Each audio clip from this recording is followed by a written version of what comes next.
Assalamualaikum warahmatullahi wabarakatuh. Perkenalkan, kami dari kelompok 4 akan menyampaikan materi tentang fluida statis dan fluida dinamis.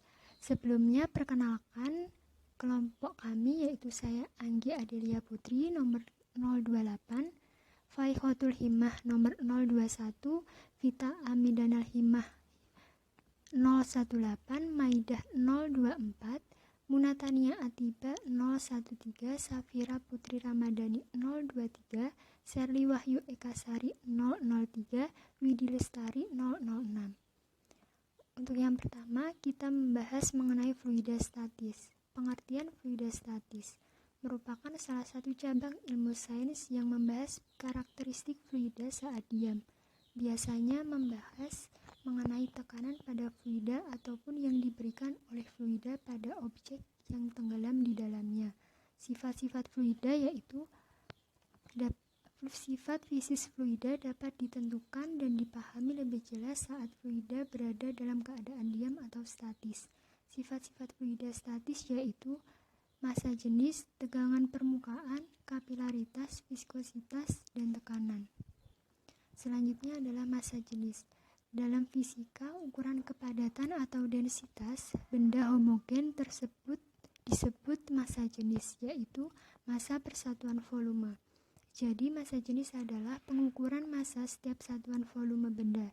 Semakin tinggi massa jenis suatu benda, maka semakin besar pula massa setiap volumenya. Massa jenis berfungsi untuk menentukan zat. Setiap zat memiliki massa jenis yang berbeda. Massa jenis dapat dirumuskan yaitu Rho sama dengan M per V. Rho merupakan massa jenis dengan satuan kilogram per meter pangkat 3 atau gram per sentimeter pangkat 3. Untuk M yaitu massa benda dengan satuan kilogram atau gram. Kemudian V yaitu volume benda dengan satuan meter pangkat 3 atau sentimeter pangkat 3. Selanjutnya adalah tekanan hidrostatis. Tekanan hidrostatis adalah tekanan yang disebabkan oleh gaya yang ada pada zat cair terhadap suatu luas bidang tekan pada suatu kedalaman tertentu. Ini merupakan salah satu contoh penerapan tekanan hidrostatis dalam kehidupan sehari-hari. Ketika terdapat seorang menyelam, maka orang tersebut akan mendapatkan tekanan dari atas fluida. Besarnya tekanan hidrostatis dipengaruhi oleh ketinggian zat cair, massa jenis zat cair, dan percepatan gravitasi bumi. Semakin dalam menyelam di air, penyelam akan lebih sulit berenang karena tekanan dari atas semakin besar juga. Selanjutnya adalah tekanan hidrostatis pada suatu titik dalam fluida diakibatkan oleh gaya berat fluida yang berada di atas titik tersebut. Jadi bisa dirumuskan yaitu P sama dengan F per A. F merupakan gaya berat dan A adalah luas dasar fluida, yaitu F bisa dicari dengan M kali G, yaitu massa dikali percepatan gravitasi, sehingga P sama dengan M kali G per A. Untuk massanya bisa menggunakan rumus Rho kali V, sehingga P sama dengan Rho kali V kali G per A. V bisa dijabarkan yaitu bisa dicari menggunakan A kali H, yaitu luas dasar fluida dikali H ketinggian fluida, sehingga P sama dengan Rho kali A kali H kali G dibagi A. A-nya bisa dicoret sehingga didapatkan rumus P sama dengan Rho kali G kali H. Rho merupakan massa jenis zat kilogram per meter pangkat 3. G merupakan percepatan gravitasi meter per sekon pangkat 2. H merupakan kedalaman atau ketinggian dalam satuan meter. Untuk kedalaman atau ketinggiannya ini diukur dari permukaan fluida. Selanjutnya adalah tekanan total. Dalam kehidupan nyata, fluida yang berada dalam suatu bejana juga menerima tekanan dari luar, maka tekanan total dapat dituliskan sebagai berikut. Tekanan total bisa kita simbolkan dengan P sama PA sama dengan P ditambah pH. P0 merupakan tekanan udara luar yang satuannya adalah atm, dan pH adalah tekanan hidrostatis yang bisa kita jabarkan, yaitu PA sama dengan P0 dikali Rho kali G kali H. Untuk PA itu tekanan total dengan satuan Pascal, P0-nya tekanan udara luar satuannya atm, dan pH adalah tekanan hidrostatis satuannya adalah PA. Contoh soal yang pertama adalah sebuah wadah berisi dua macam zat cair, yaitu minyak dengan massa jenis 0,8 gram per cm pangkat 3 setinggi 10 cm dan air dengan massa jenis 1 gram per cm pangkat 3 setinggi 50 cm. Tekanan udara di permukaan minyak adalah 1 atm. Besar tekanan di dasar wadah adalah berapa kilopascal? Langkah yang pertama adalah kita menggambarkan ilustrasinya terlebih dahulu, yaitu ada sebuah wadah yang berisi minyak dan air. Minyak akan berada di atas air karena minyak memiliki massa jenis yang lebih kecil daripada air. Kemudian kita tulis yang diketahui, yaitu Rho minyak atau massa jenis minyak yaitu 0,8 gram per cm pangkat 3 sama dengan 800 kg per meter pangkat 3. Untuk ketinggian minyak yaitu 10 cm sama dengan 0,1 meter. Massa jenis air adalah 1 gram per cm pangkat 3 menjadi 1000 kg per meter pangkat 3. Untuk ketinggian air yaitu 50 cm sama dengan 0,5 meter. Untuk tekanan udara luarnya yaitu 1 atm, kita ubah langsung menjadi kilopascal karena yang ditanya adalah dalam satuan kilopascal, maka 100 kilopascal.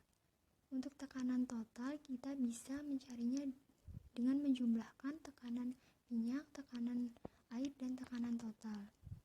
Untuk yang pertama kita bisa mencari terlebih dahulu tekanan hidrostatis yang didapat dari tekanan minyak ditambah tekanan air, yaitu dengan rumus Rho M dikali Gm dikali G dikali Hm ditambah Rho A dikali G dikali Ha sama dengan 800 dikali 10 dikali 0,1 ditambah 1000 dikali 10 dikali 0,5.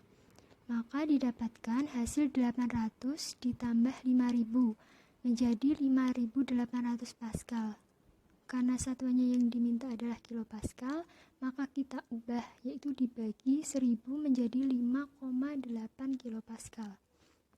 Karena yang ditanya adalah tekanan total, maka P0 ditambah pH. P0-nya diketahui 100 kilopascal dan pH-nya didapatkan tadi 5,8 menjadi 105,8 kilopascal. Soal yang kedua yaitu diketahui sebuah balok dengan massa 15 kg dengan panjang 40 cm, lebar 20 cm dan tinggi 10 cm diletakkan di atas lantai. Tekanan balok pada lantai adalah, pertama kita bisa menuliskan yang diketahui yaitu massanya 15 kg, panjangnya 40 cm, kita ubah menjadi meter menjadi 0,4 meter, lebarnya adalah 20 cm sama dengan 0,2 meter, tingginya adalah 10 cm sama dengan 0,1 meter. Yang ditanyakan adalah tekanan balok. Kita bisa menggambarkan ilustrasi baloknya. Jawabnya yaitu kita mencari tekanan balok pada lantai bisa menggunakan rumus F per A. Untuk F-nya yaitu M kali G dan luasnya yaitu panjang kali lebar sama dengan 15 dikali 10 dibagi 0,4 dikali 0,2 sama dengan 150 per 0,08 yaitu didapatkan 1875 pascal. Soal yang ketiga adalah sebuah zat cair memiliki massa jenis 1030 kg per meter pangkat 3 dimasukkan ke dalam sebuah bejana berbentuk tabung dengan jari-jari tabung adalah 20 cm. Jika massa massa zat cair tersebut adalah 103 kg, maka tentukanlah tekanan hidrostatis pada dasar tabung tersebut. Gunakan percepatan gravitasinya yaitu 9,8 meter per sekon pangkat 2. Selanjutnya, cara yang pertama kita tuliskan terlebih dahulu yang diketahui. Massa jenisnya adalah 1030 kg per meter pangkat 3. Jari-jarinya adalah 20 cm per 20 cm menjadi 0,2 meter. Untuk massanya yaitu 103 kg. Percepatan gravitasinya adalah 9,8 meter per sekon pangkat 2. Ditanya adalah tekanan hidrostatis. Untuk mencari tekanan hidrostatis kita menggunakan rumus Rho kali G kali H. Karena di sini hanya belum diketahui, kita bisa menggunakan rumus volumenya. Kita bisa mencari H dari rumus volume. Karena volume belum diketahui, kita bisa menggunakan rumus massa jenis untuk mencari volumenya terlebih dahulu, yaitu menjadi V sama dengan M per Rho. M-nya massanya adalah 103 dan massa jenisnya adalah 1030 sama dengan 0,1 meter pangkat 3. Kemudian kita bisa mencari H-nya. H sama dengan V per pi R kuadrat. Menggunakan pi R kuadrat karena luas alas tabung itu berbentuk lingkaran, maka menggunakan luas lingkaran. Didapatkan untuk volumenya yaitu 0,1 dibagi pi-nya bisa menggunakan 3,14 dikali 0,2 kuadrat. Didapatkan 0,796 meter. Setelah kita menemukan H-nya, kita langsung masukkan ke rumus pH sama dengan Rho kali G kali H. Dengan Rho yaitu 1030 dan percepatan gravitasinya adalah 9,8 dan H-nya adalah 0,796. Didapatkan hasil yaitu 8034,8 Pascal.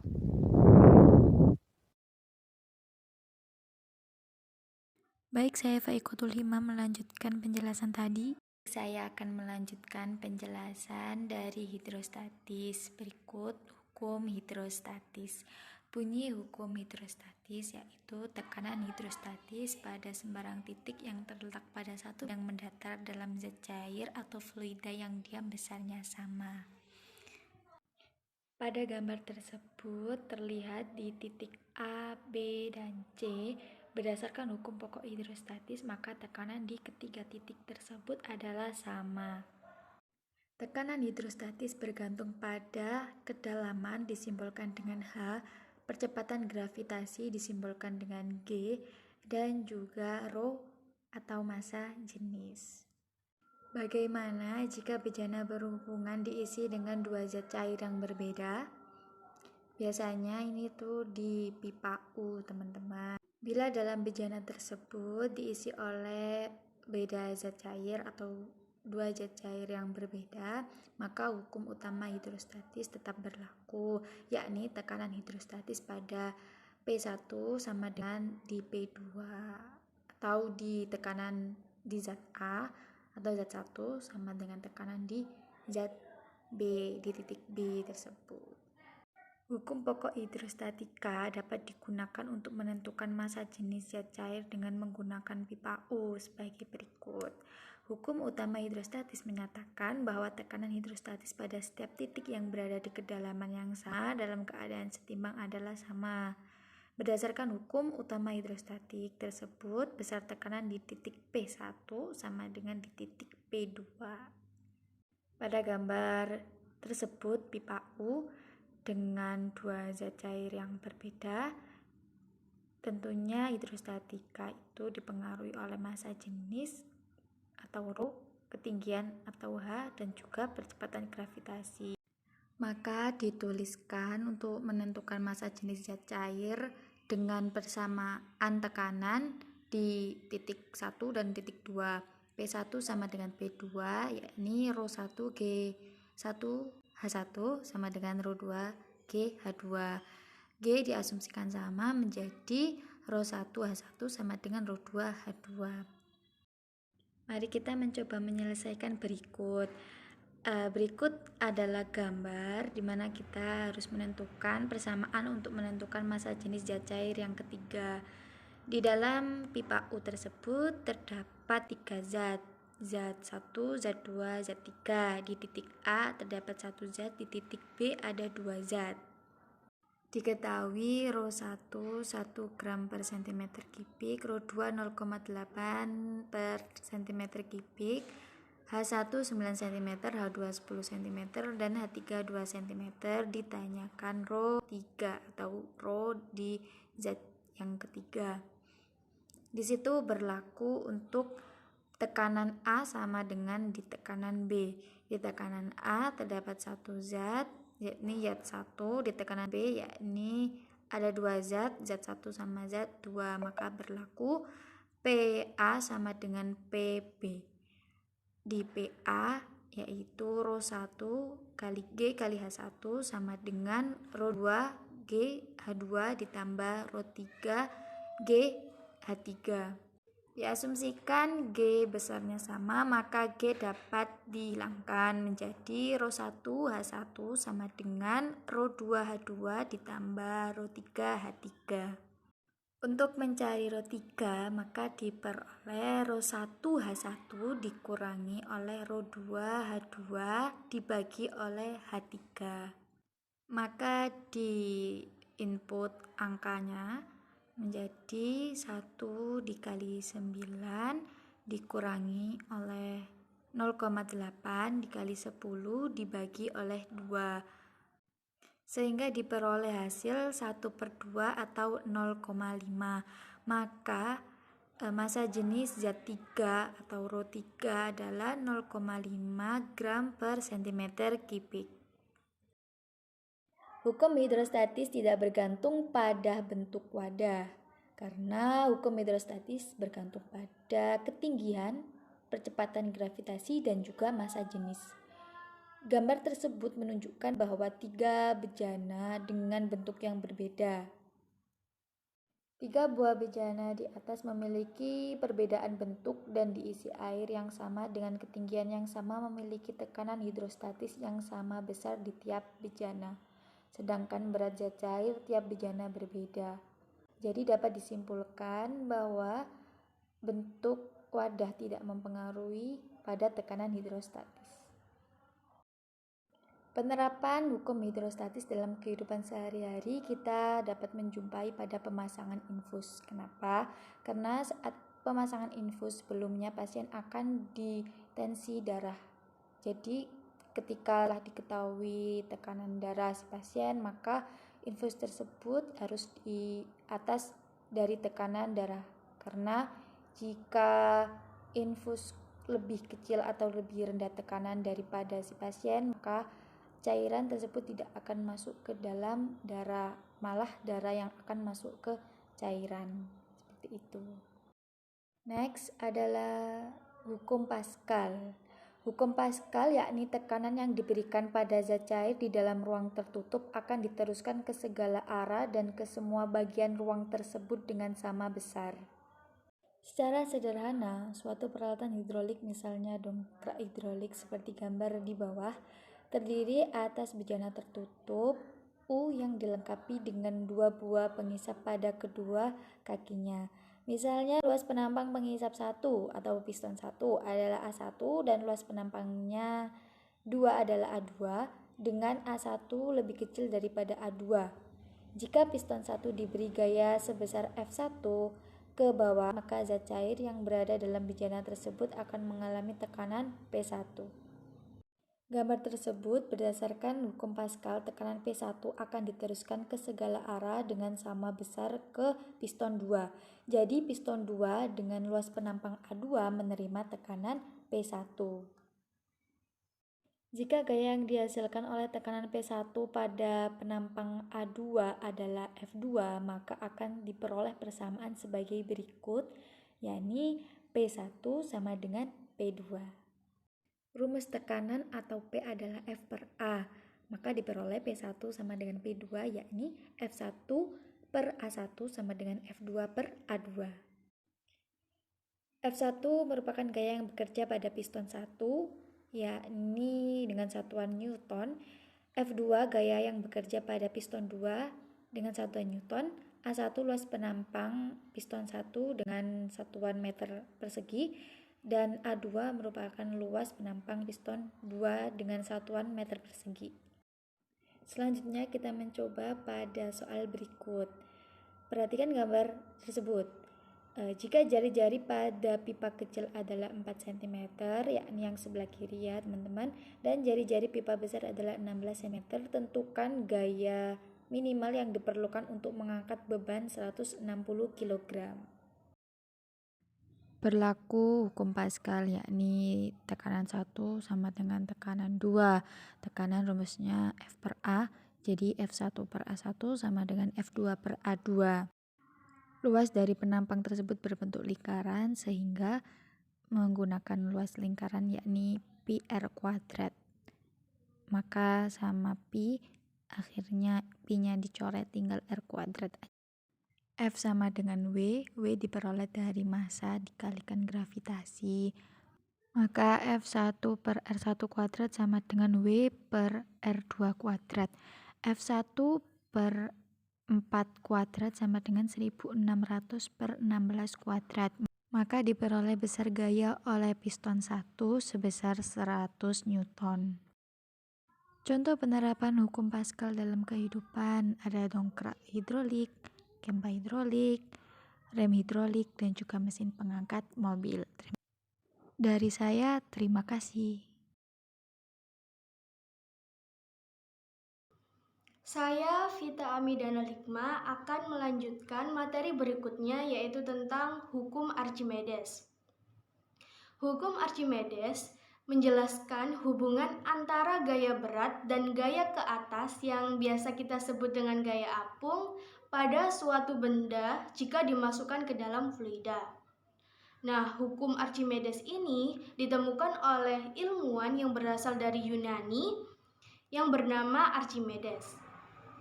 Lalu, apa bunyi hukum Archimedes itu? Nah, bunyi hukum Archimedes yaitu suatu benda yang dicelupkan sebagian atau seluruhnya ke dalam fluida akan mengalami gaya ke atas yang besarnya sama dengan berat fluida yang dipindahkan oleh benda tersebut. Nah, untuk menghitung gaya Archimedes, kita bisa menggunakan rumus FA sama dengan rho F dikali G dikali VTF, di mana FA ini adalah gaya angkat ke atas. Kemudian rho F itu adalah massa jenis fluida dan G adalah percepatan gravitasi. VTF adalah volume benda yang tercelup dalam fluida. Selain itu, untuk mencari FA kita juga bisa menggunakan rumus WU dikurangi WF, yaitu WU itu adalah berat benda di udara dikurangi WF, yaitu berat benda di dalam fluida. Nah, di dalam gaya Archimedes ini juga ada persamaan yang berlaku, yaitu rho B dikali VB sama dengan rho F dikali VTF. Rho B ini adalah massa jenis benda dikali volume benda, itu hasilnya sama dengan ketika massa jenis fluida itu dikali dengan volume benda yang tercelup dalam fluida.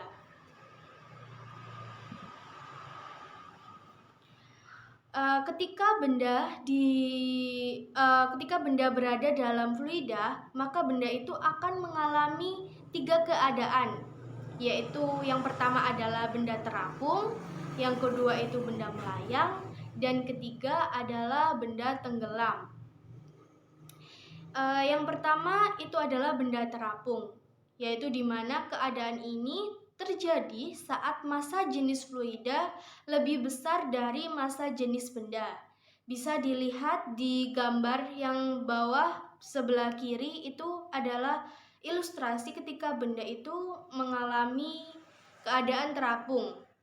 Artinya di situ adalah FA lebih besar dari W.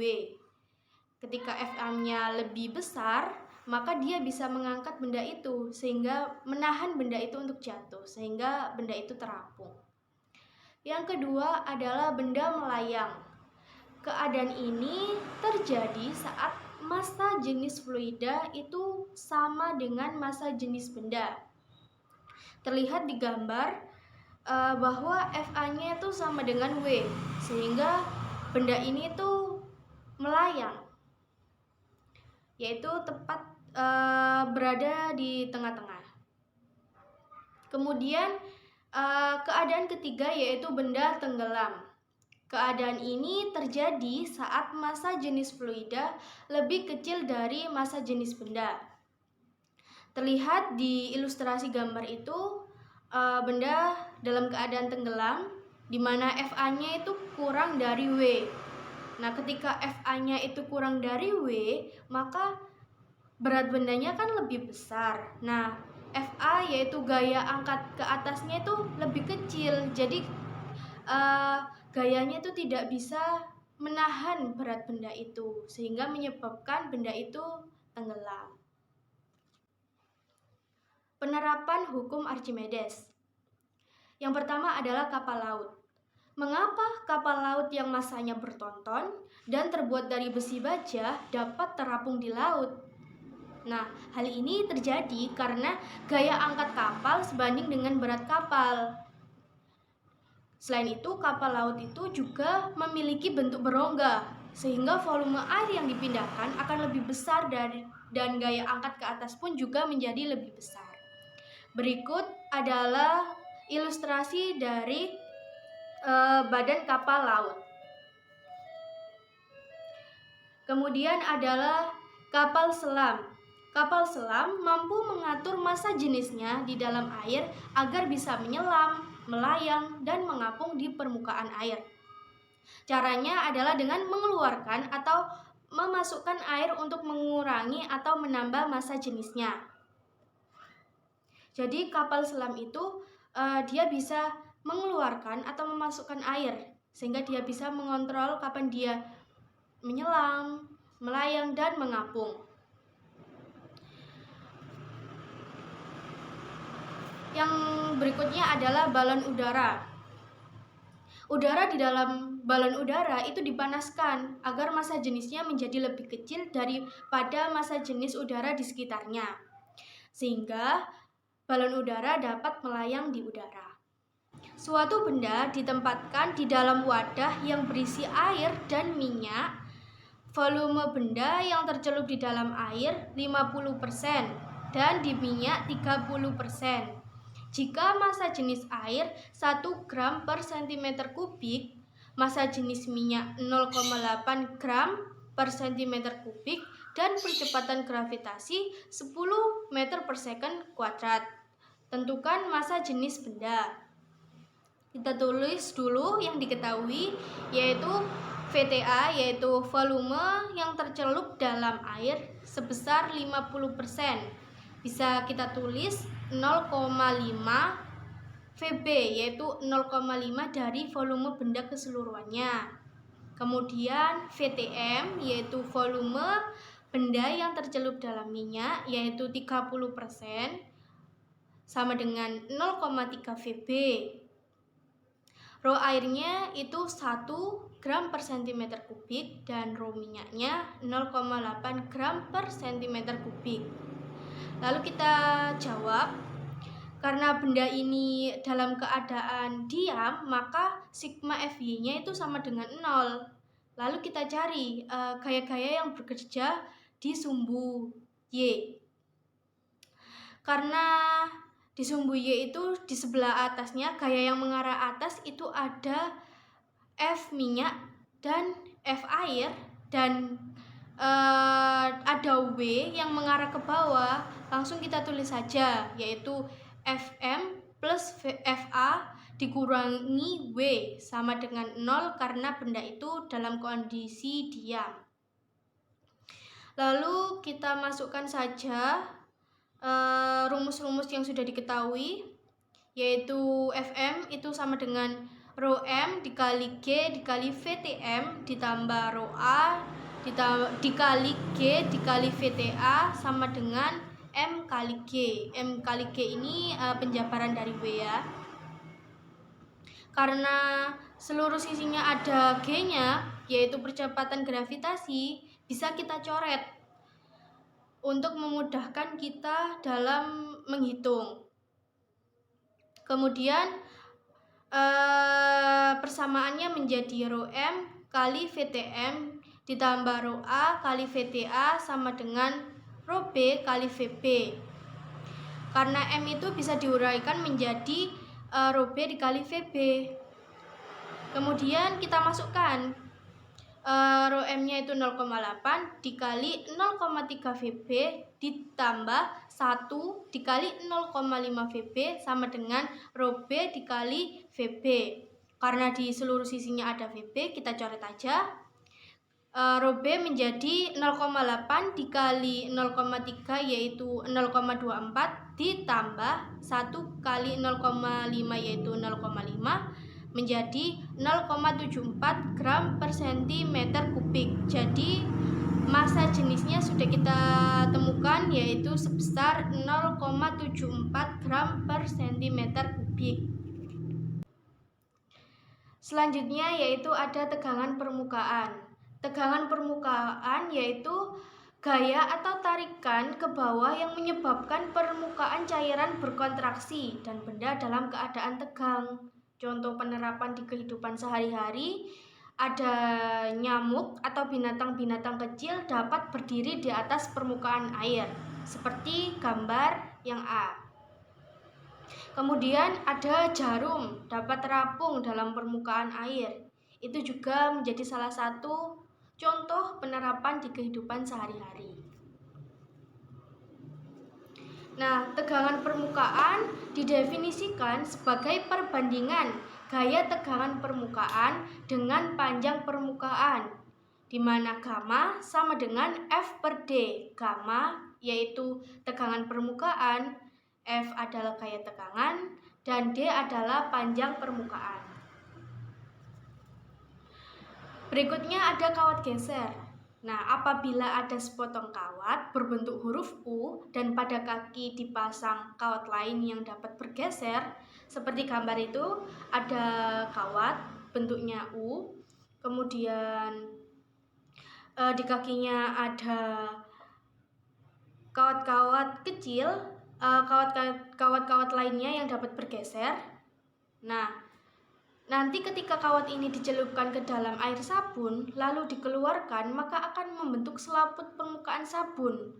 Untuk mempertahankan agar kawat geser itu berada dalam keadaan seimbang, maka kawat tersebut harus diberi beban sebesar W2. Berikut rumus yang dapat digunakan, yaitu gamma sama dengan F per 2L, atau gamma sama dengan W1 plus W2 per 2L. W1 yaitu berat beban 1, W2 berat beban 2, dan L adalah panjang kawat geser. Berikutnya yaitu contoh soal. Diketahui tegangan permukaan air maksimum 0,076 N per M. Sepotong kawat yang panjangnya 5 cm tepat akan tenggelam saat diletakkan di atas permukaan air. Massa kawat tersebut adalah titik-titik gram. Kita tulis dulu yang diketahui. Ada gamma sama dengan 0,076 N per M. Kemudian ada L-nya yaitu 5 cm. Jangan lupa 5 cm ini dirubah menjadi meter dulu, yaitu menjadi 5 kali 10 pangkat min 2. Kemudian percepatan gravitasinya kita pakai 10 meter per second kuadrat.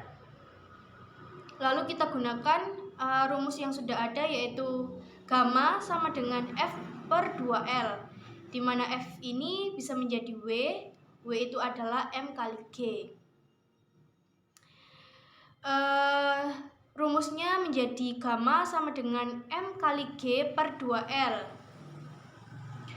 Kita masukkan yang sudah diketahui, di mana gamma itu adalah 0,076 sama dengan M, yaitu massa kawat yang kita cari, dikali G itu 10 per 2 kali L-nya 5 kali 10 pangkat min 2, yaitu yang sudah kita rubah menjadi meter tadi. 10-nya kita coret atas bawah, kemudian langsung kita kali. M sama dengan 76 kali 10 pangkat min 3 dikali 10 pangkat min 2 menjadi 76 kali 10 pangkat min 5 kilogram. Karena soalnya minta gram, kita rubah dulu menjadi gram, menjadi 76 kali 10 pangkat min 2 gram. Sehingga kita peroleh massa jenis kawah tersebut sebesar 0,76 gram. Saya Maida nomor 24 ingin menjelaskan tentang kapilaritas dan viskositas. Kapilaritas mudah kita jumpai dalam kehidupan sehari-hari, seperti naiknya air tanah hingga ke daun. Kapilaritas adalah peristiwa naik turunnya fluida pada pipa kapiler. Pipa kapiler itu adalah pipa sempit. Nah, di sini ada sebuah percobaan pada air dan raksa yang dimasukkan ke dalam pipa kapiler. Pada air, permukaan air menjadi cekung daripada raksa menjadi cembung. Nah, sedangkan permukaan air di dalam kapiler, di dalam pipa kapiler itu lebih tinggi daripada di luar pipa kapiler. Sedangkan raksa yang di dalam pipa kapiler lebih rendah daripada permukaan di luar pipa kapiler. Nah, mengapa bisa begitu? Mengapa hal itu bisa terjadi? Permukaan air raksa dalam tabung akan turun atau lebih rendah daripada permukaan air raksa dalam bejana. Gejala inilah yang disebut dengan gejala kapilaritas. Air dalam pipa kapiler naik karena adesi antara partikel air dengan kaca lebih besar daripada kohesi antara partikel air lainnya. Berbeda dengan air raksa, adesi air raksa dengan kaca lebih kecil daripada kohesi antar partikel air raksa. Oleh karena itu, sudut kontak antara air raksa dengan dinding kaca akan lebih besar daripada sudut kontak air dengan dinding kaca. Nah, ini bisa dilihat dalam gambarnya. Air tersebut lebih tinggi daripada di luar pipa kapiler. Yang raksa itu lebih rendah daripada permukaan yang di luar pipa kapiler.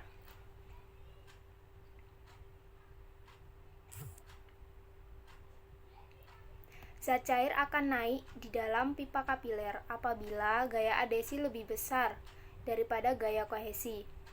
Zat cair akan turun di dalam pipa kapiler apabila gaya kohesi lebih besar daripada adesi. Nah, sudut kontak yang saya bicarakan tadi adalah sudut yang dibentuk oleh pertemuan antara permukaan fluida dengan dinding tabung. Nah, ini gambar yang sebelah kiri.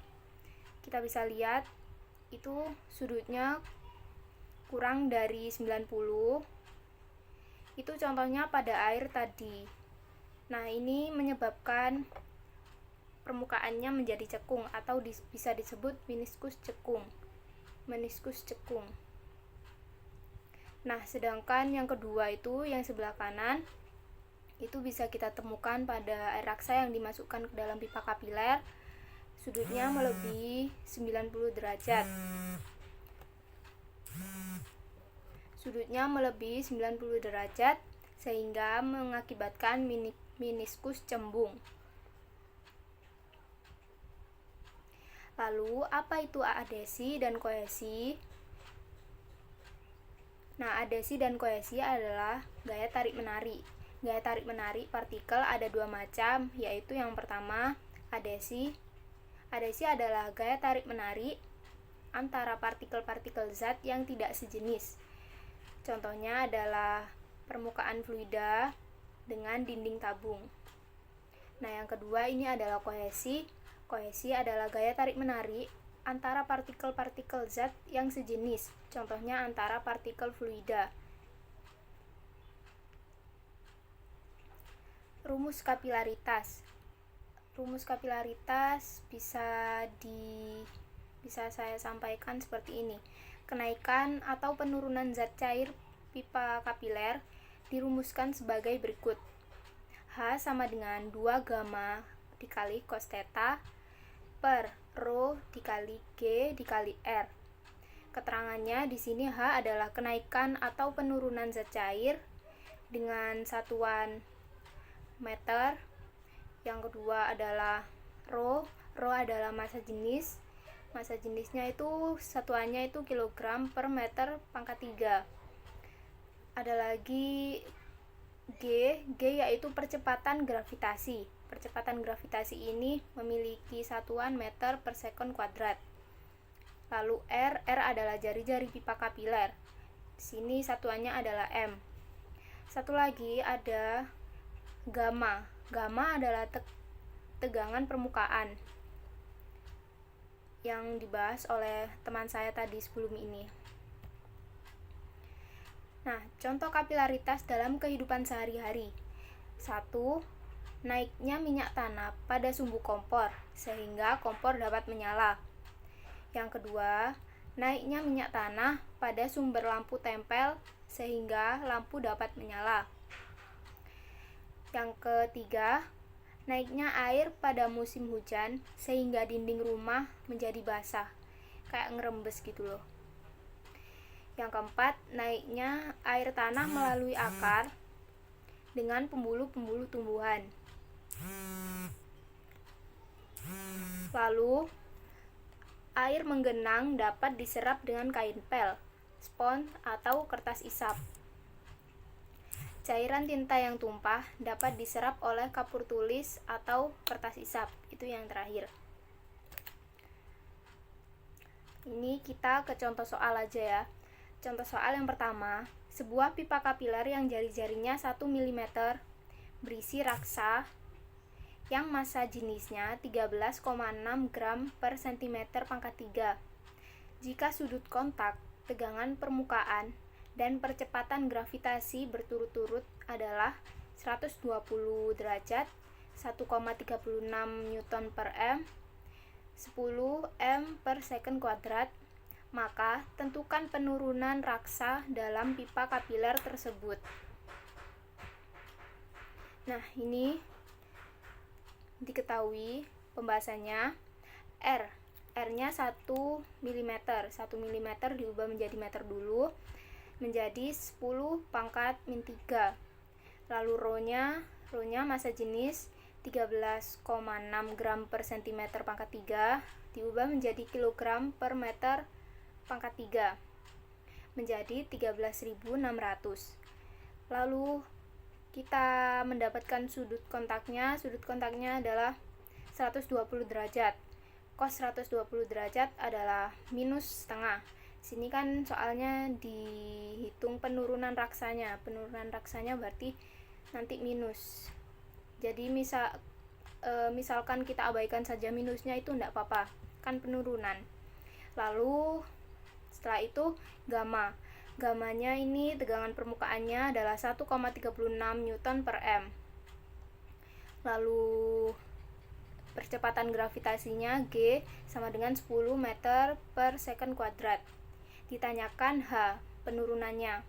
Dijawab H sama dengan 2 gamma cos theta per rho dikali G dikali R sama dengan 2 dikali 1,36 dikali 0,5 per 13.600 dikali 10 dikali 10 pangkat min 3.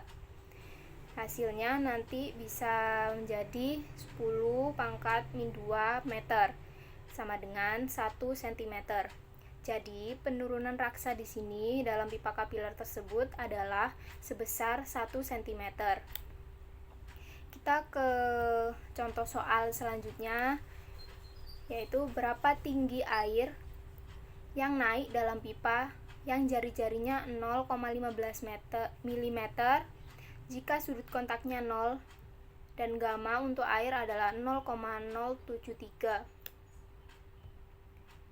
Pembahasannya di sini diketahui R 0,15 mm sama dengan 1,5 dikali 10 pangkat min 4 meter.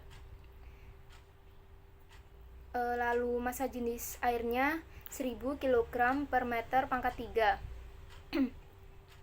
Lalu tegangan permukaan airnya atau gamma airnya adalah 0,073 Newton per meter. Sudut kontaknya 0 derajat, cos 0 adalah 1. Ditanyakan hanya itu kenaikannya, tingginya. Jawaban H sama dengan 2 gamma cos theta per rho dikali G dikali R sama dengan 2 dikali 0,073 dikali 1 per 1000 dikali 1,5 dikali 10 pangkat min 4 dikali 9,8. 9,8 di sini adalah percepatan gravitasinya. Lalu bisa dihasilkan H sama dengan 9,93 dikali 10 pangkat min 2 meter sama dengan 9,93 cm. Jadi tinggi air dalam pipa adalah 9,93 cm. Nah, kita ke materi selanjutnya, yaitu viskositas. Gerakan dari lapisan fluida akan menimbulkan gerakan yang disebut viskositas fluida. Dalam kehidupan sehari-hari, viskositas lebih dikenal sebagai ukuran kekentalan suatu fluida. Dalam zat cair, viskositas dapat dihasilkan oleh gaya kohesi antara molekul zat cair, sedangkan pada gas, viskositas tersebut timbul sebagai akibat dari tumbukan antara molekul gas. Viskositas zat cair itu dapat ditentukan secara kuantitatif, yaitu dengan besaran yang disebut koefisien viskositas. Nah, di sini kita bisa lihat gambar ini, bentuk cairan mana yang viskositasnya lebih tinggi dan viskositasnya lebih rendah. Seperti itu ilustrasinya. Nah, viskositas ini berhubungan dengan hukum Stokes. Hukum Stokes menyatakan, jika sebuah bola bergerak dalam suatu fluida yang diam, maka bola itu akan bekerja suatu gaya gesek dalam bentuk gaya gesekan dan arahnya berlawanan dengan arah gerak bola itu sendiri. Jadi misal kita memasukkan bola ke dalam suatu bejana yang berisi air, lalu bola tersebut kan memiliki gaya berat mengarah ke bawah. Sedangkan nanti di hukum Stokes ini menyatakan bahwa pasti ada gerakan ke atas, yaitu gaya gesekan. Faktor-faktor yang mempengaruhi viskositas. Yang pertama adalah tekanan. Semakin besar tekanan suatu zat cair, maka viskositas atau kekentalan zat cair pun akan semakin naik. Adapun pada gas, viskositas atau kekentalan tidak dipengaruhi oleh tekanan. Yang kedua, suhu atau temperatur. Semakin tinggi suhu atau temperatur suatu zat cair, maka viskositas atau kekentalan zat cair pun akan semakin turun. Adapun pada gas, viskositas atau kekentalan akan naik seiring dengan naiknya suhu atau temperatur. Yang ketiga, kehadiran zat lain.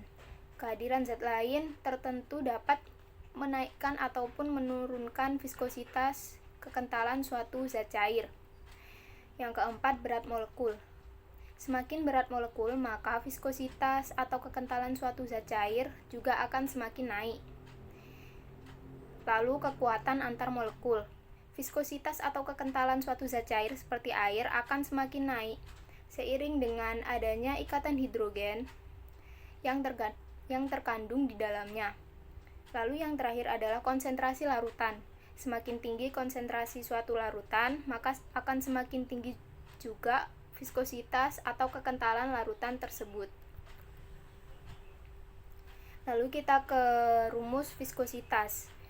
Sir George Stokes menentukan besarnya gaya hambatan yang dialami oleh sebuah bola berjari-jari R yang bergerak dengan kecepatan konstan V dalam fluida yang memiliki koefisien viskositas eta sebagai berikut. Itu bisa dibaca eta ya. Fs sama dengan 6pi eta RV. Itu dikali semua.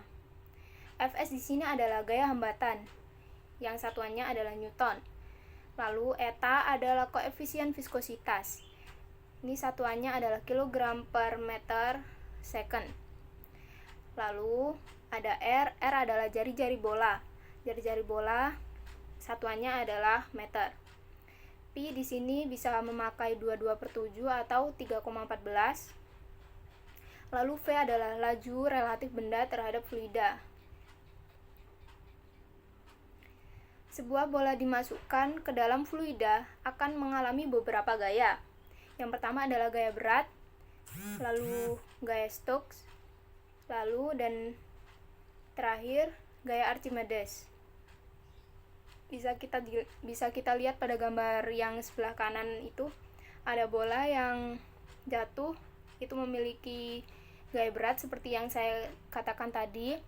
Sedangkan ada gaya yang mengarah ke atas, yaitu gaya Archimedes dan gaya Stokes. Akibatnya bola mencapai kecepatan terbesar yang tetap dan dinamakan kecepatan terminal. Apabila dilihat dari sumbu vertikal, besarnya kecepatan terminal dapat dituliskan dalam sebuah persamaan, yaitu seperti ini. Vt, kecepatan terminal, sama dengan 2 dikali G dikali R kuadrat per 9 dikali eta dikali rho benda dikurangi rho fluida. Di sini Vt adalah kecepatan terminal atau kecepatan relatif terhadap fluida. Satuannya meter per sekon. Yang kedua adalah R adalah jari-jari kapiler dengan satuan M. Lalu eta adalah koefisien viskositas seperti yang saya sampaikan tadi. Lalu rho, ada rho F itu massa jenisnya fluida, kilogram per meter pangkat 3. Rho B adalah massa jenisnya benda yang kita masukkan, itu juga satuannya kilogram per meter pangkat 3. Lalu G adalah percepatan gravitasi seperti biasa, satuannya adalah M per second kuadrat. Bisa dipahami ya. Selanjutnya, contoh penerapan dari viskositas itu sendiri dalam kehidupan sehari-hari. Yang pertama adalah selai atau madu lebih kental dan lebih sulit dituangkan daripada air atau minyak. Yang kedua, minyak pelumas digunakan untuk melindungi mesin dengan menyerap tekanan dan getaran. Yang ketiga adalah viskositas air yang membantu air diserap akar tanaman untuk bisa naik ke batang tanaman. Lalu saya Maida ingin memberi contoh soal lagi. Yang pertama adalah sebuah bola besi yang berjari-jari 0,2 cm dengan massa jenis besinya adalah 5000 kg per meter pangkat 3 dijatuhkan ke dalam sebuah drum yang berisi minyak. Jadi di sini fluidanya adalah minyak. Jika koefisien viskositas minyak etanya sama dengan 11 dikali 10 pangkat min 2 kg per meter second, maka hitunglah kecepatan terminalnya. Di sini berarti kita memakai massa jenis minyak itu sekitar 900 kg per meter pangkat 3 ya.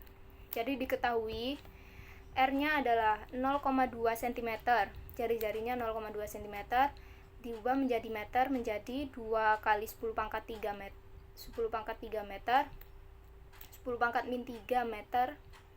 Lalu yang kedua, massa jenis fluidanya yang tadi minyak, bisa kita ketahui sekitar 900 kg per meter pangkat 3. Lalu massa jenis bendanya itu 5000 kg per meter pangkat 3. Lalu koefisien viskositasnya eta sama dengan 11 dikali 10 pangkat min 3 kg per meter second. Ditanyakan kecepatan terminalnya, VT-nya.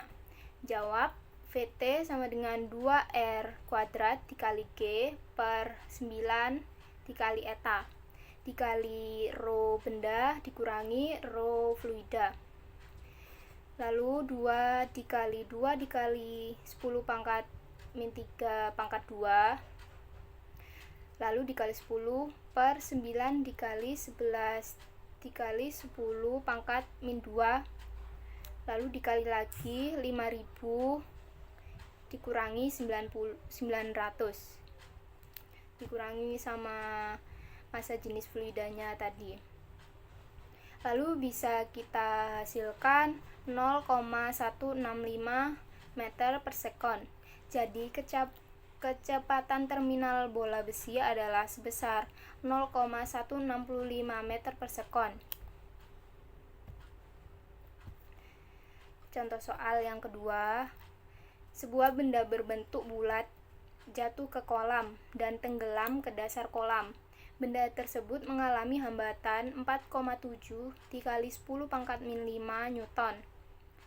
Jika jari-jari benda 4 cm, maka kelajuan benda saat tenggelam adalah, di sini koefisien viskositasnya 1,8 dikali 10 pangkat min 5 kg per meter second, dan P-nya memakai 3,14. Kita memakai rumus yang tadi, yang paling pertama saya jelaskan. Diketahui Fs-nya tadi gaya hambatannya 4,7 dikali 10 pangkat min 5 Newton. Lalu jari-jarinya 4 cm diubah menjadi meter, 4 dikali 10 pangkat min 2 meter.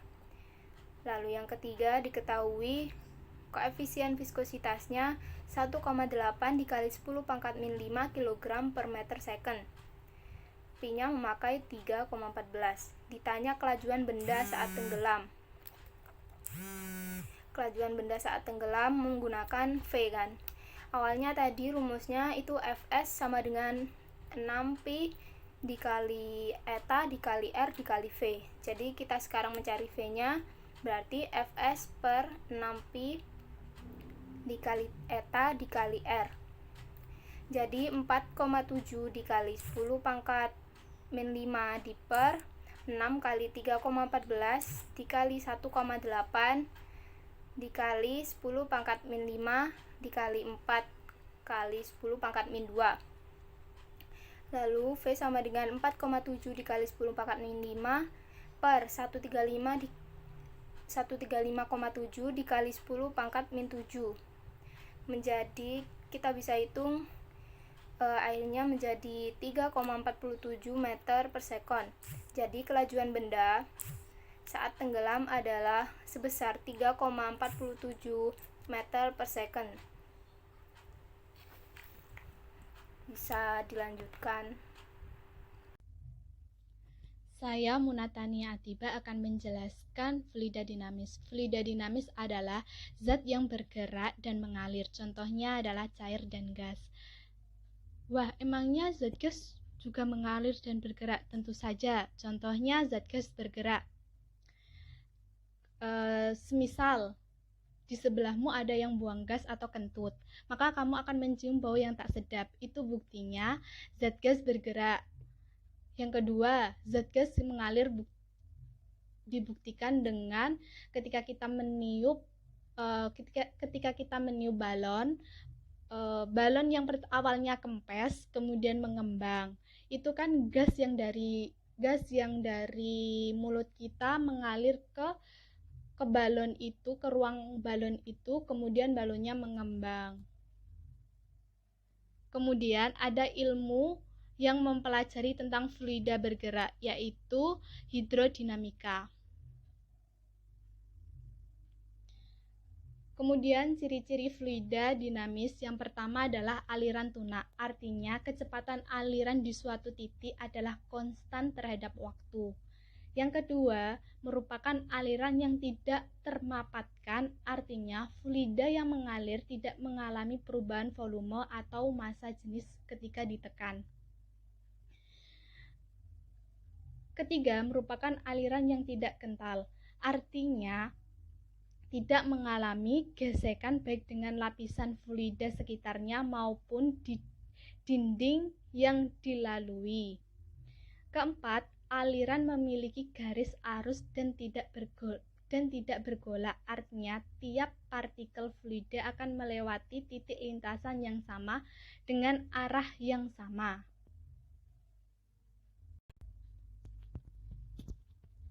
Oke, berikutnya adalah besaran fluida dinamis. Yang pertama adalah debit aliran atau H. Debit adalah jumlah volume fluida yang mengalir per satuan waktu, yang dirumuskan H sama dengan V per T, di mana H adalah debit air, V besar adalah volume air, T waktu. H satuannya atau debit air satuannya adalah meter kubik, V besar atau volume air satuannya liter, T atau waktu satuannya adalah sekon atau detik.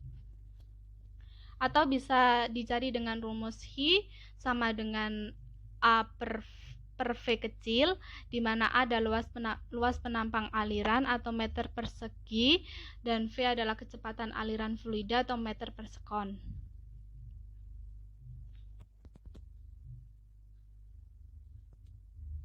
Kemudian ini adalah contoh soalnya. Yang pertama adalah jika volume air sebanyak 18 liter keluar dari sebuah pipa dalam 1 menit, berapa liter per detik debit air yang keluar dari pipa tersebut?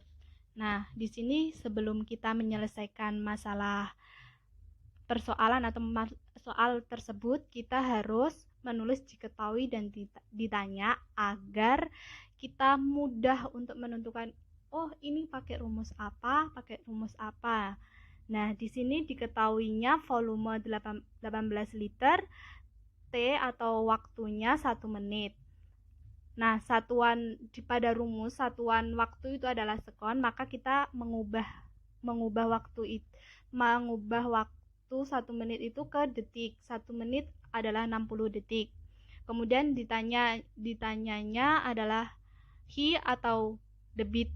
Maka rumusnya H sama dengan V besar per T, volume dibagi waktu, yaitu 18 liter per 60 detik sama dengan 0, liter per detik. Jadi, debit air yang keluar dari pipa tersebut adalah 0,3 liter per detik. Soal kedua. Keran dengan luas penampang 5 cm persegi digunakan untuk mengisi bak yang sedang kosong. Luas alas bak 0,5 meter kubik dan tingginya 0,6 meter.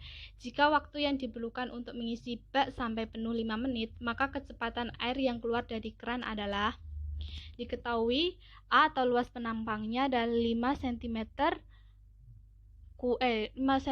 persegi. Dijadikan meter persegi. Itu naik 2, sedangkan itu kan persegi, maka dibagi 10.000, sehingga 5 kali 10 pangkat min 4. Kemudian hanya adalah 0,6 meter, T-nya itu 5 menit dijadikan detik, 1 menit 60 detik, jadi 60 dikali 5 sama dengan 300 detik. A-nya 0,5 meter persegi. Yang ditanya adalah kecepatan. Di sini kita mencari H terlebih dahulu. H V bagi T. Atau A dikali H per T sama dengan 0,5 dikali 0,6 meter per 300 sekon sama dengan 10 pangkat min 3 meter kubik per sekon. Kemudian kita mencari yang ditanya yaitu kecepatan dengan rumus V kecil sama dengan H dibagi A. 10 pangkat min 3 meter kubik per sekon dikali 5 kali 10 pangkat min 4 meter persegi sama dengan 2 meter persegi.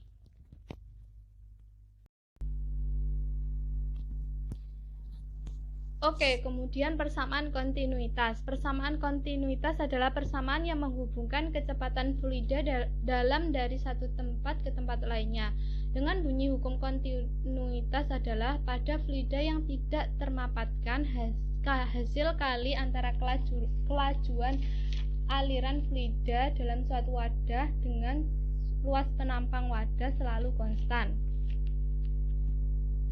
Di mana konstan ini yang dimaksudkan adalah debit air yang masuk sama dengan debit air yang keluar. Contoh persamaan kontinuitas adalah pada saat kita menyiram bunga dan kita ingin menyiram bunga yang agak jauh dari titik kita berdiri, maka kita akan memencet ujung selang agar pancuran air bisa jauh. Dari contoh tersebut kita simpulkan pada saat memencet ujung selang akan memperkecil luas penampang selang dan air tersemprot keluar dengan kelajuan besar.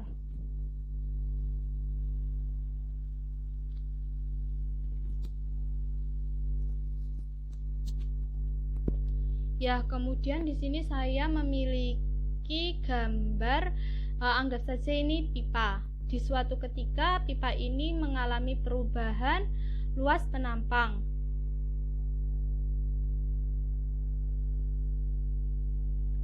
Kemudian kita ingat bunyi dari persamaan kontinuitas adalah selalu konstan, di mana debit air yang masuk sama dengan debit air yang keluar.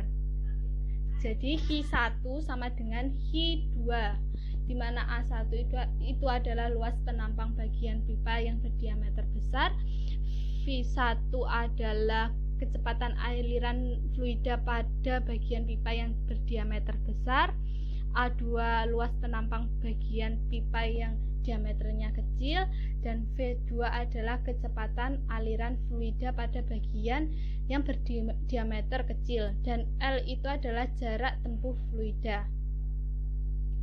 Kita ingat rumus debit bukan hanya volume bagi waktu, tapi luas penampang dikali kecepatan. Nah, ini pada rumus persamaan kontinuitas ini kita menggunakan rumus debit yang luas penampang dikali dengan dengan kecepatan. Jadi Hi1 sama dengan Hi2, sehingga seperti pada di bawahnya gambar itu, A1 dikali V1 sama dengan A2 dikali V2. Dan pada gambar di atas itu saya pada gambar itu menggunakan luas penampang lingkaran, sehingga kita mencari luas lingkarannya, yaitu pi dikali r dikali r, atau pi dikali jari-jari dikali jari-jari. Oke, ini adalah contoh soalnya. Yang pertama adalah sebuah pipa penyalur air yang diameternya 20 cm dihubungkan dengan sebuah pipa lain yang diameternya 10 cm. Jika laju aliran air dalam pipa diameter 20 cm sama dengan V1-nya atau kecepatannya itu 4 meter per sekon, berapa laju aliran air dalam pipa yang diameternya 10 cm. Di sini diketahui diameter 1 adalah 20 cm, kita mencari jari-jari 1 adalah 20 dibagi 2 adalah 10 cm, dijadikan meter naik 2, jadi dibagi 10 dibagi 100 0,1 meter, dan D2 nya adalah 10 cm. 10 cm kita mencari jari-jari, 10 dibagi 2 5, dan ini masih cm, kita ubah menjadi meter dibagi 100 sama dengan 0,05 meter, dan diketahui V1-nya adalah 4 meter per sekon. Yang ditanya adalah V2. Rumusnya adalah Hi1 sama dengan Hi2. Kemudian A1 dikali V1 sama dengan A2 dikali V2. A1 adalah pi kali jari-jari dikali jari-jari, V1 sama dengan pi kali jari-jari kali jari-jari dikali V2 atau V2. Kemudian pi-nya dicoret karena sama-sama dicoret, tinggal jari-jari 0,1 jari-jari yang 1 0,1 kuadrat dikali 4 sama dengan jari-jari kedua 0,05 kuadrat V2. Yang ditanya V2, jadi 0,04 meter kubik per sekon dibagi 0,025 meter persegi, V2 sama dengan 6 meter per sekon. Jadi laju aliran air dalam pipa yang berdiameter 10 cm adalah 16 meter per sekon. Soal selanjutnya, jika luas penampang A1 adalah 2 kali luas penampang A2, maka perbandingan V1 dibanding V2 adalah diketahui A1 sama dengan 2A2. Yang ditanya adalah perbandingan V1 dan V2 atau kecepatan 1 dibanding kecepatan 2. Rumusnya Hi1 sama dengan Hi2. Jadi A1 dikali V1 sama dengan A2 dikali V2. Kemudian A1 dikali V1 sama dengan 2A2 dikali V2. Jadi perbandingannya V1 banding V2 adalah 1 banding 2.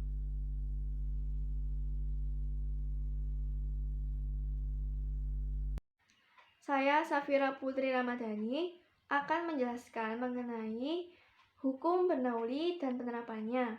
Apa itu hukum Bernoulli? Hukum Bernoulli menyatakan hubungan besaran fluida dalam pipa antara tekanan, ketinggian, dan laju dinamika.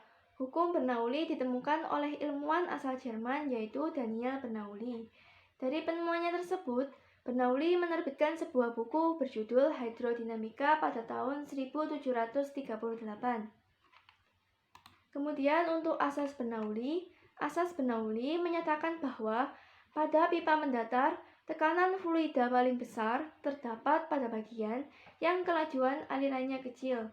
Sebaliknya, tekanan fluida paling kecil terdapat pada bagian yang kelajuan alirannya paling besar. Kemudian berikut ini adalah rumus hukum Bernoulli, yaitu P1 ditambah setengah dikali ρ dikali V1 kuadrat ditambah ρ dikali G dikali H1 sama dengan P2 ditambah setengah dikali ρ dikali V2 kuadrat ditambah ρ dikali G dikali H2.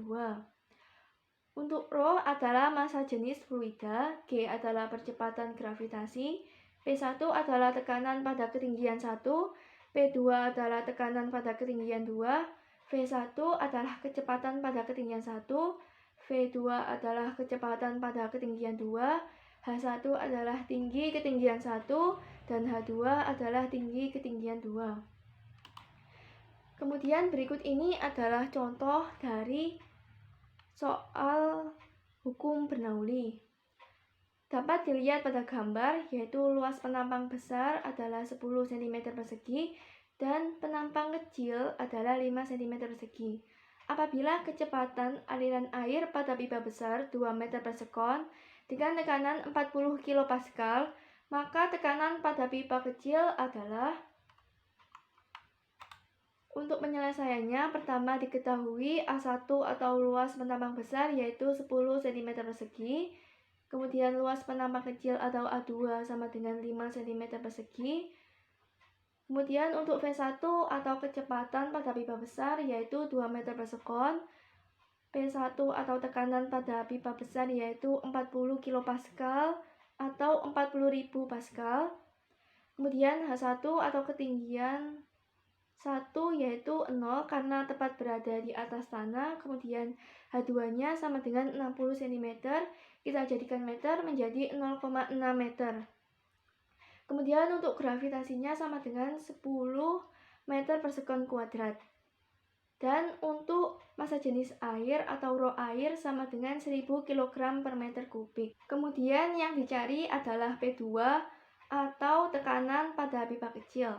Tapi sebelum itu kita harus mencari kecepatan air pada pipa kecil atau P2 terlebih dahulu.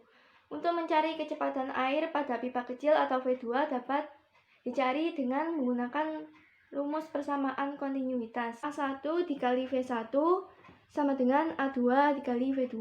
A1 yaitu luas penampang besar sama dengan 10 dikali V1 atau kecepatan pada pipa besar yaitu 2 meter per sekon sama dengan 10 dikali 2 yaitu 20. Kemudian A2 atau luas penampang kecil yaitu 5 cm persegi dikali V2 atau kecepatan air pada pipa kecil yang belum diketahui. 5 dikali V2 sama dengan 5V2. 5V2 sama dengan 20, sehingga V2 sama dengan 20 dibagi 5 sama dengan 4 meter per sekon. Kemudian langkah yang kedua yaitu mencari tekanan pada pipa kecil atau P2 dengan menggunakan rumus hukum Bernoulli, yaitu P1 ditambah setengah dikali rho dikali V1 kuadrat ditambah rho dikali G dikali H1 sama dengan P2 ditambah setengah dikali rho dikali V2 kuadrat ditambah rho dikali G dikali H2. Untuk P1-nya yaitu 40.000 ditambah setengah dikali rho-nya 1000 dikali 2 kuadrat atau V1 kuadrat ditambah 1000 dikali 10 dikali H1-nya yaitu 0 sama dengan P2 ditambah setengah dikali 1000 dikali 4 kuadrat atau V2 kuadrat ditambah 1000 dikali 10 dikali 0,6 atau H2. Kemudian 40.000 ditambah 2000 sama dengan P2 ditambah 8.000 ditambah 6.000. Jadi P2 sama dengan 42.000 dikurangi 14.000. P2-nya menjadi 28.000 Pascal atau 28 kilopascal. Jadi tekanan pada pipa kecilnya sebesar 28 kilopascal. Kemudian untuk contoh soal yang kedua dapat dilihat pada gambar. Posisi pipa besar adalah 5 meter di atas tanah dan pipa kecil 1 meter di atas tanah. Kecepatan aliran pada pipa besar adalah 36 km per jam dengan tekanan 9,1 dikali 10 pangkat 5 Pascal. Sedangkan tekanan di pipa yang kecil 2 dikali 10 pangkat 5 Pascal. Maka kecepatan air pada pipa kecil adalah. Selanjutnya untuk penyelesaiannya, pertama diketahui V1 atau kecepatan pada pipa besar yaitu 36 km per jam, kita ubah menjadi 10 meter per sekon. Kemudian P1 atau tekanan pada pipa besar yaitu 9,1 dikali 10 pangkat 5 Pascal sama dengan 910.000 Pascal. Kemudian P2-nya atau tekanan pada pipa kecilnya sama dengan 2 dikali 10 pangkat 5 Pascal atau 200.000 Pascal. Untuk massa jenis atau rho-nya sama dengan 1000 kg per meter kubik. H1-nya sama dengan 5 meter dan H2-nya sama dengan 1 meter. Kemudian yang dicari atau yang ditanya adalah V2 atau kecepatan air pada pipa kecil. Untuk mencari kecepatan air pada pipa kecil atau V2 dapat dicari dengan menggunakan rumus hukum Bernoulli, yaitu P1 ditambah setengah dikali rho dikali V1 kuadrat ditambah rho dikali G dikali H1 sama dengan P2 ditambah setengah dikali rho dikali V2 kuadrat ditambah rho dikali G dikali H2.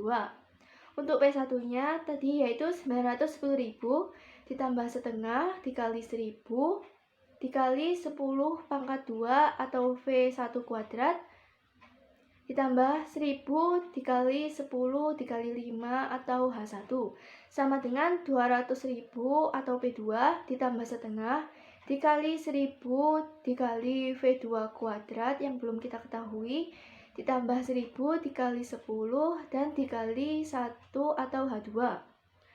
Kemudian 910.000 ditambah 50.000 ditambah 50.000 sama dengan 200.000 ditambah 500 V2 kuadrat ditambah 10.000 menjadi 1.010.000 sama dengan 210.000 ditambah 500 V2 kuadrat. Kemudian 500 V2 kuadrat sama dengan 1.010.000 dikurangi 210.000. 500 V2 kuadrat sama dengan 800.000. Untuk mencari V2 kuadrat sama dengan 800.000 dibagi 500. V2 kuadrat sama dengan 1.600. Untuk mencari V2 kita akarkan 1.600 sehingga V2 sama dengan 40 meter per sekon. Jadi kecepatan air pada pipa kecil yaitu 40 meter per sekon. Kemudian selanjutnya untuk penerapan hukum Bernoulli contohnya yaitu kebocoran pada tangki.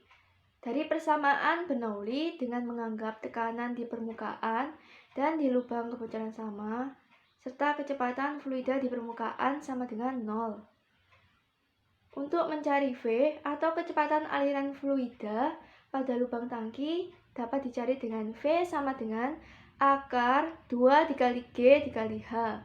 Kemudian untuk mencari X atau jarak horizontal fluida di tanah ke dinding tangki tabung dapat dicari dengan X sama dengan 2 dikali akar H dikali H1. Kemudian untuk T atau waktu tempuh fluida dari lubang tangki sampai permukaan tanah dapat dicari dengan T sama dengan akar 2 dikali H1 per G. Kemudian berikut ini adalah contoh soal dari penerapan hukum Bernoulli.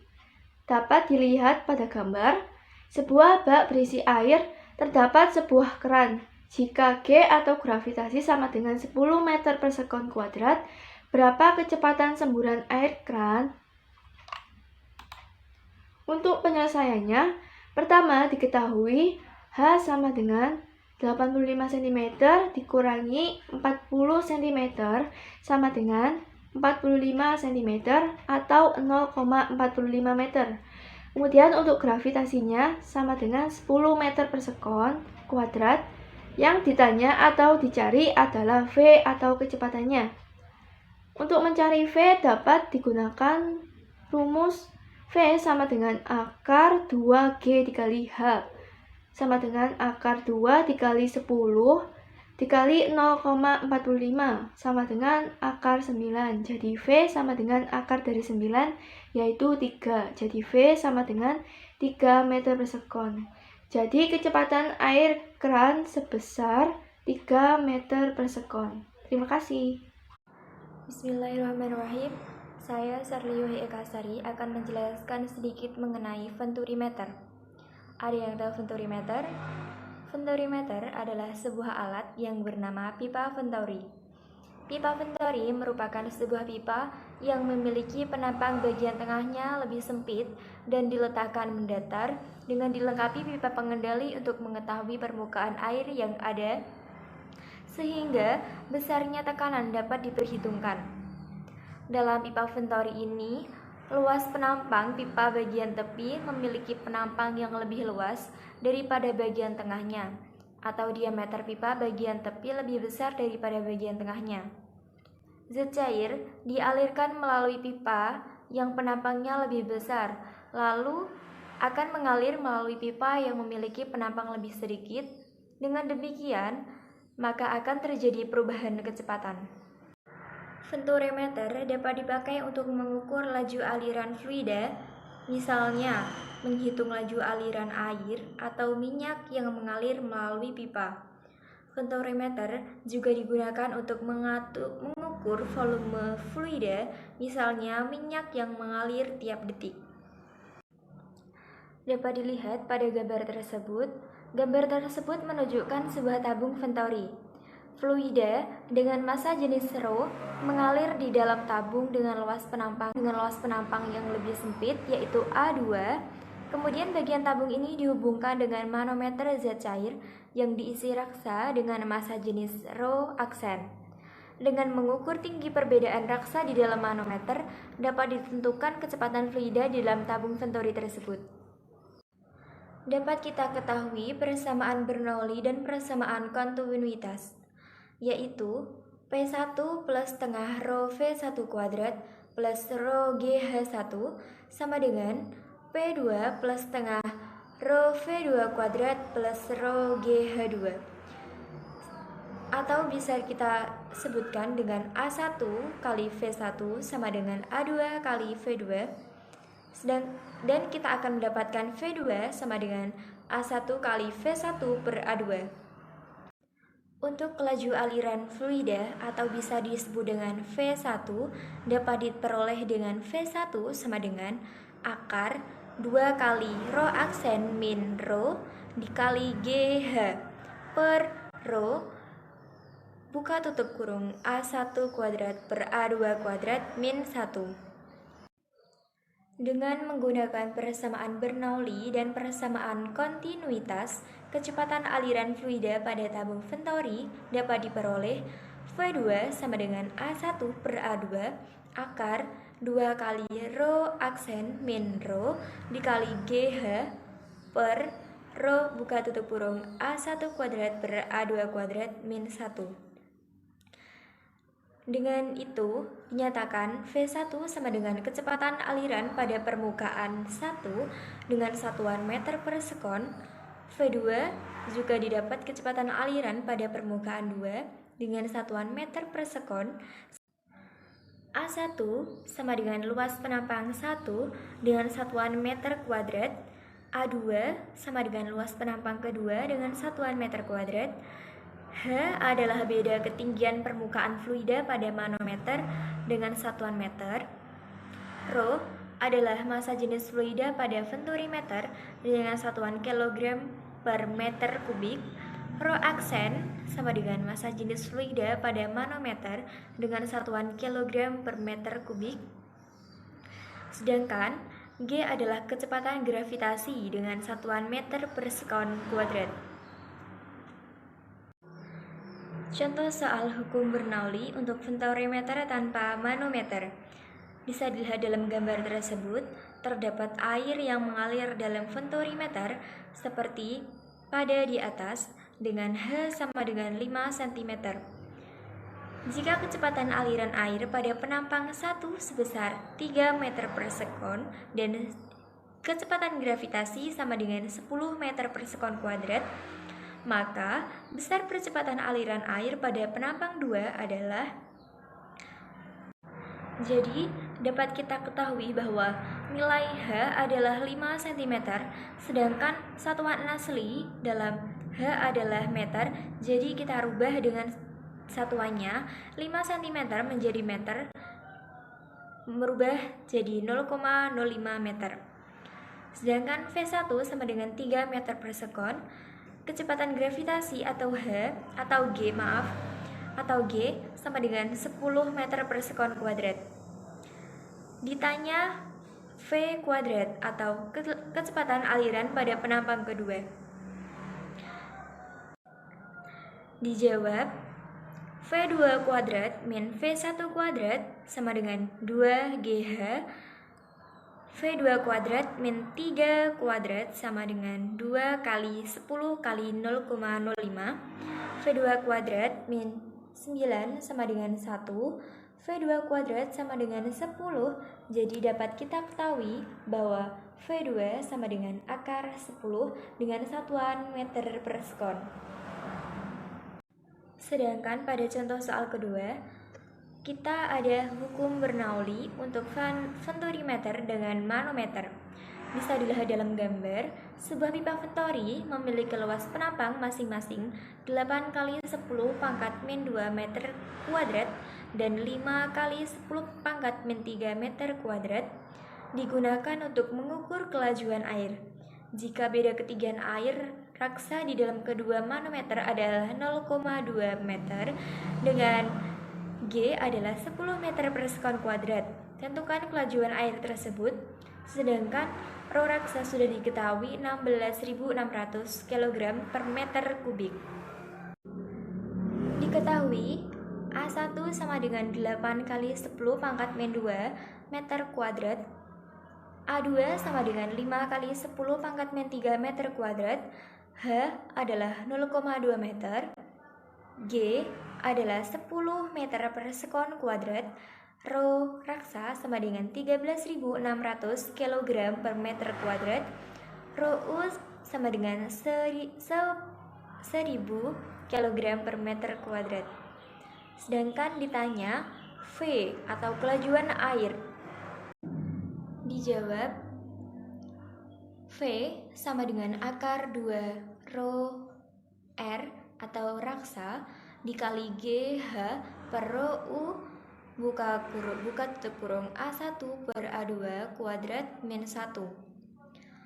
V sama dengan akar 2 kali 13.600 dikali 10 dikali 0,2 per 1000 buka tutup kurung 8 kali 10 pangkat min 2 per 5 kali 10 pangkat min 3 dikuadratkan min 1. Dapat jawaban V1 sama dengan akar 54.400 per 1000 dikali 16 kuadrat per min 16 kuadrat min 1. Sedangkan kita dapat ketahui V adalah akar 54.400 per 256.000 dikurangi 1. Sedangkan kita menemukan jawabannya V sama dengan akar 0,212. Jadi hasil penyelesaiannya adalah V sama dengan 0,46 meter per sekon. Terima kasih.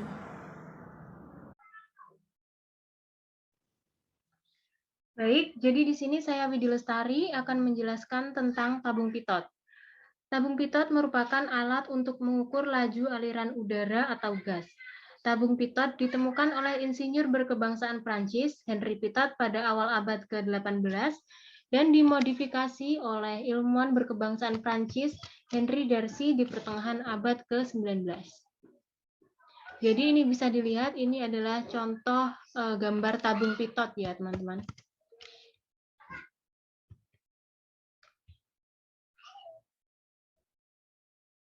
Dalam tabung pitot ini, laju aliran udara atau gas dianggap memenuhi syarat persamaan Bernoulli. Dengan menggunakan hukum Bernoulli akan diperoleh persamaan atau rumus sebagai berikut, yakni P1 ditambah setengah rho dikali V1 kuadrat ditambah rho dikali G dikali H1 sama dengan P2 ditambah setengah rho dikali V2 kuadrat ditambah rho dikali G dikali H2. Dengan ketentuan fluida di tempat 1 tidak dapat mengalir karena tertahan oleh ujung pipa manometer, sehingga V1 sama dengan 0. Demikian juga H1 sama dengan H2, yaitu ketinggian tabung 1 dan tabung 2, di mana tinggi diukur dari bidang acuan karena tabung ditempatkan mendatar. Sehingga persamaan Bernoulli akan menjadi seperti ini. Persamaan ini tuh diperoleh dari karena tadi kan V1-nya itu sama dengan 0 ya. Jadi sama dengan 1/2 dikali rho dikali 0. Hasilnya kan 0. Berarti ini bisa langsung kita coret aja. Dan H1 itu sama dengan H2. H1 sama dengan H2, kita bisa langsung coret. Gravitasi juga sama ya nilainya. Kemudian bisa kita coret dan rho-nya juga sama, kemudian bisa kita coret sehingga menghasilkan persamaan P1 sama dengan P2 ditambah setengah dikali rho dikali P2 kuadrat. Ya, seperti ini. Ya, ini. Ini merupakan persamaan pertama.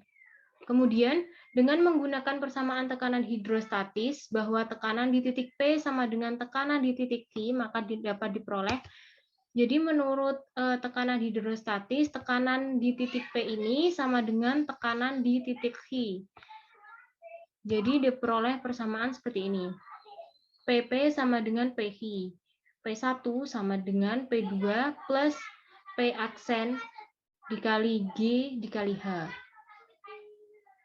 Ini merupakan persamaan kedua ya. Jadi kedua persamaan di atas adalah sama sehingga akan didapatkan persamaan seperti ini. Ini persamaan 1 dari persamaan P dari persamaan 1 maksudnya, mohon maaf. Dan ini sama dengan P dari persamaan 2.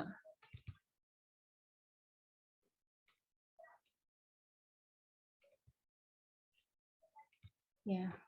Jadi sama dengan P2 plus setengah rho dikali V2 kuadrat sama dengan P2 plus rho aksen dikali G dikali H. Kemudian diperoleh hasil akhirnya sama dengan P2 sama dengan akar dari 2 dikali rho aksen dikali G dikali H dibagi rho. Jadi secara umum dapat dituliskan bahwa kecepatan aliran fluida di dalam tabung pitot adalah sebagai berikut. Nah, ini adalah rumus dari tabung pitotnya. Dengan ketentuan V sama dengan kecepatan aliran gas di dalam tabung pitot, rho aksen adalah massa jenis zat cair, G adalah kecepatan gravitasi, H adalah perbedaan tinggi permukaan zat cair di dalam manometer, dan rho adalah massa jenis gas di dalam tabung pitot. Kemudian tabung pitot ini juga dapat digunakan pada pesawat terbang. Tabung pitot dalam pesawat terbang ini berguna untuk menentukan kecepatan udara, sebuah pengukuran yang penting untuk mengendalikan pesawat. Jadi apabila terlalu lambat, maka pesawat dapat terhambat, namun apabila terlalu cepat, pesawat itu dapat pecah. Dan ini adalah contoh gambar tabung pitot pada pesawat ya, teman-teman. Baik, kita masuk ke contoh soal yang nomor 1. Sebuah tabung pitot digunakan untuk mengukur kelajuan aliran gas oksigen yang mempunyai massa jenis 1,43 kg per meter kubik dalam sebuah pipa. Jika perbedaan tinggi zat cair pada kedua kaki manometer adalah 5 cm dan massa jenis zat cair adalah 13.600 kg per meter pangkat 3, hitunglah kelajuan aliran gas pada pipa tersebut dengan ketentuan kecepatan gravitasinya adalah 10 meter per sekon kuadrat. Jadi di sini diketahui rho-nya adalah 1,43 kg per meter kubik dan rho aksennya adalah 13.600 kg per meter kubik. Dan mohon maaf, ini di sini adalah H yang dimaksud ya. Kebalik. Di sini G. H-nya sama dengan 5 cm, sama dengan 0,05 meter, dan G-nya adalah 10 meter per sekon kuadrat. Jadi yang ditanyakan di sini adalah kelajuan aliran gas pada pipa tersebut. Jadi V sama dengan akar 2 rho aksen dikali G dikali H per rho sama dengan kita masukkan yang diketahui 2 dikali 13.600 kg per meter kubik ya ini, maaf, dikali 10 meter per sekon kuadrat atau meter sekon pangkat minus 2 dikali 0,05 meter dibagi 1,43 kg per meter kubik. Sama dengan hasil akhirnya 97,25 meter per sekon. Jadi laju aliran gas oksigen dalam pipa adalah 97,52 meter per sekon. Oke, baik, kita masuk ke soal yang kedua.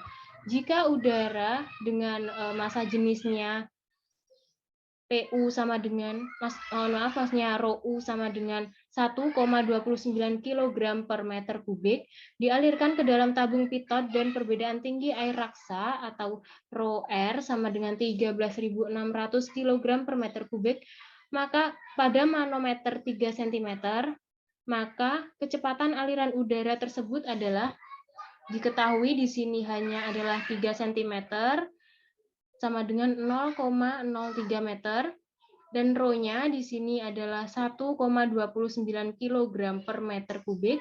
Rho aksennya sama dengan 13.600 kg per meter kubik, dan kecepatan gravitasinya adalah 9,8 meter per sekon kuadrat. Kemudian ditanyakan kecepatan aliran udara. Jadi kita tuliskan rumusnya, V sama dengan akar 2 dikali rho aksen dikali G dikali H per rho, sama dengan akar 2 dikali 13.600 dikali 9,8 dikali 0,03 dibagi 1,29, dan didapat hasil akhirnya V sama dengan 78,73 meter per sekon. Baik, kita masuk ke nomor soal 3. Di sini, sebuah pipa pitot digunakan untuk mengukur kelajuan udara yang melalui sebuah terowongan. Pipa pitot tersebut dilengkapi dengan manometer alkohol dengan Ra sama dengan 800 kg per meter kubik. Apabila beda tinggi antara kedua kaki manometer 18 cm dan massa jenis udara 1,2 kg per meter kubik, maka kelajuan aliran udara tersebut adalah, jadi di sini diketahui bahwa rho U-nya sama dengan 1,2 kg per meter kubik, rho A-nya di sini, mohon maaf ini rho A ya, sama dengan 800 kg per meter kubik, hanya sama dengan 18 cm atau 0,18 meter, dan kecepatan gravitasinya adalah 10 meter per sekon kuadrat. Kemudian ditanyakan kecepatannya atau V. Baik, penyelesaiannya kita langsung masukkan rumusnya. V sama dengan akar 2 rho A dikali G dikali H dibagi rho U. Sama dengan akar dari 2 dikali 800 dikali 10 dikali 18 atau 0,18 meter dibagi 1,2 sama dengan akar dari 2400, kemudian V-nya sama dengan 20,6 meter per sekon. Jadi kelajuan udaranya di situ adalah 20 akar 6 meter per sekon. Kemudian kita masuk soal yang keempat, soal terakhir. Pipa pitot digunakan untuk mengukur kelajuan aliran udara. Pipa U dihubungkan pada lengan tabung dan diisi dengan cairan yang memiliki massa jenis 750 kg per meter kubik. Jika di kelajuan udara yang diukur adalah 80 meter per sekon, massa jenis udara 0,5 kg per meter kubik, tentukan perbedaan tinggi cairan dalam pipa. Dengan ketentuan, kecepatan gravitasinya adalah 10 meter per sekon kuadrat. Baik, di sini diketahui bahwa rho F sama dengan 750 kg per meter kubik, rho U-nya sama dengan 0,5 kg per meter kubik, kemudian diketahui kecepatannya sama dengan 80 meter per sekon, dan kecepatan gravitasinya adalah 10 meter per sekon kuadrat. Kemudian ditanya ketinggiannya, perbedaan tinggi cairan atau H-nya. Kemudian di sini kita tuliskan rumusnya terlebih dahulu. P sama dengan akar 2 dikali V sama dengan akar 2 dikali rho F dikali G dikali H dibagi rho U. Kemudian di sini V-nya diketahui 80. 80 sama dengan akar 2 dikali 750 dikali 10 dikali H dibagi 0,5. Kemudian supaya akarnya hilang, ini dikuadratkan ya. Jadinya 80 kuadrat sama dengan 15.000 dikali H per 0,5. Kemudian 6.400 sama dengan 15.000 H dibagi 0,5 sama dengan 3.200 sama dengan 15.000 H, dan H-nya ini sama dengan 3.200 dibagi 15.000, dan hasilnya adalah 0,2133 meter. Baik, ini adalah daftar pustakanya. Dan sekian dari kelompok kami. Mohon maaf bila ada salah-salah kata. Terima kasih dan wassalamualaikum warahmatullahi wabarakatuh.